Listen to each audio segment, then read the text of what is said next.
제가 예언 하나 하죠. 문재인 곱절은 될 겁니다. 이재명은.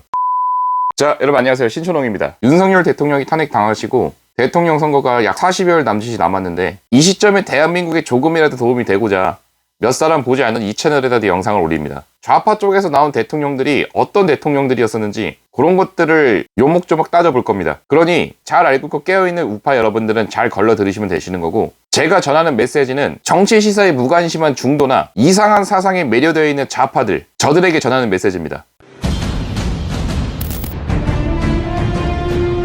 김대중 대통령까지는 넘어갔고 노무현 대통령과 문재인 대통령에 대해서 말씀을 드려볼게요. 일단은 노무현 대통령부터 시작을 해보도록 하겠습니다. 여러분들은 노무현 대통령을 서민 대통령이라고 알고 있죠. 그 이미지 뒤에 숨어있던 경제 정책의 민낯, 여러분들 알고 계십니까? 혁신이라는 이름으로 다 밀어붙였던 정책들, 결과는 양극화 심화, 수도권 집중, 부동산 혼란, 노무현 정부의 경제 정책 다시 한번 뜯어보겠습니다. 성장보다는 분배, 말은 그럴싸하죠. 노무현 정부는 성장보다 분배를 외쳤던 정부입니다. 진보 정부답게 복지 확대, 공공성 강화 등을 강조했었죠. 그런데 실질 소득은 상위 계층은 더 부자가 되고 하위 계층은 더 힘들어졌던 정책들입니다. 양극화 지수인 진위 계수는 더욱더 악화됐었고 중산층은 빠르게 무너지던 시기였습니다. 분배가 우선이라더니 결과적으로는 분배도 성장도 다 실패했던 시기였습니다. 수도권 규제, 지방 살리기, 결과적으로는 수도권만 폭등을 했었죠. 지방분권을 외치며 수도권 규제를 외쳐댔던 정부였었지만 지방 경제는 살아나지 못하고 오히려 서울 수도권 지역 부동산 가격은 급등을 했던 시기입니다. 집값 억제하겠다면서 내놓은 세금 정책들, 종부세 강화, 양도세 강화, 투기 지역 지정, 오히려 시장 불안만 키웠었죠. 그 시기에 강남 불패라는 말이 나왔던 시기입니다. 정책이 시장의 원리를 거스르니까 결국 피해는 서민들의 몫이 된 겁니다. 그리고 경제 성장률 또한 당시에 4.4%였었는데 겉으로 보면 나쁘지 않죠. 하지만 그 시기는 세계 경제가 다 호황이던 시기입니다. 중국, 미국, 유럽 할 거 없이 다 잘 나가던 시기인데 대한민국은 오히려 경제 성장률의 바닥을 기어가고 있던 시기입니다. 따지면 왜일까요? 기업 규제는 강화하고 노동시장 유연성은 외면하고 투자 환경이 나빠졌는데 성장률이 잘 나올 리가 없겠죠. 또 한미 FTA 추진도 기억하시죠? 당시에 진보 진영 내부에서도 갈등이 심각했었습니다. 국내 농업과 소상공인들은 다 뒷전이었고 글로벌 기업들의 길을 터주면서 결국은 국민의 합의가 부족했다는 겁니다. FTA로 인한 피해에 대해서는 제대로 된 보상 체계도 없었어요. 서민을 위한 정부라더니 서민들은 정책 실험에 대한 대상이었던 겁니다. 노무현 대통령의 인간적인 매력은 인정을 합니다. 하지만 경제는 이미지가 아닙니다. 결과죠.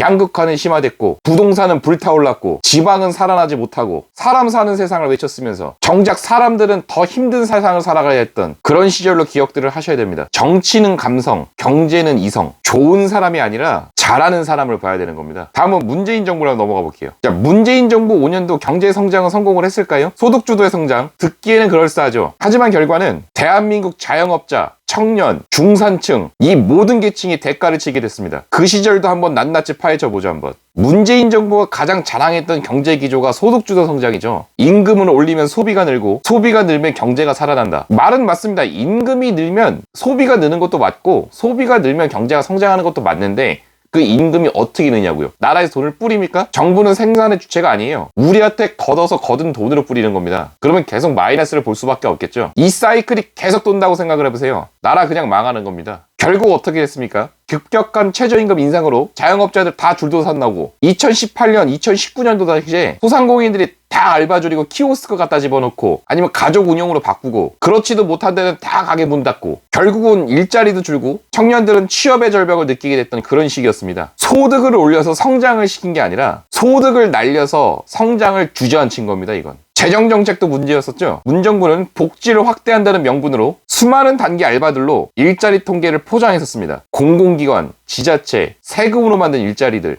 여러분들은 이런 일자리가 지속이 가능하다고 생각하십니까?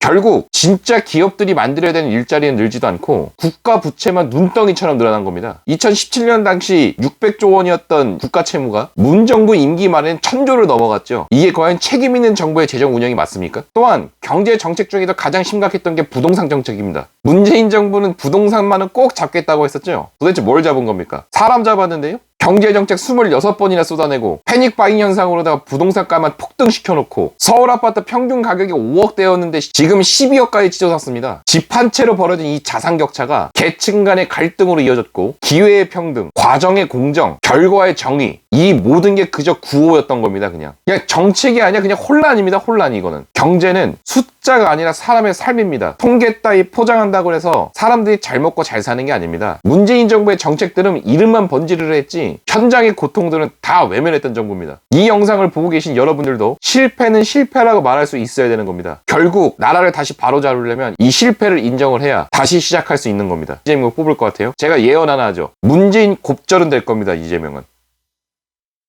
이상입니다.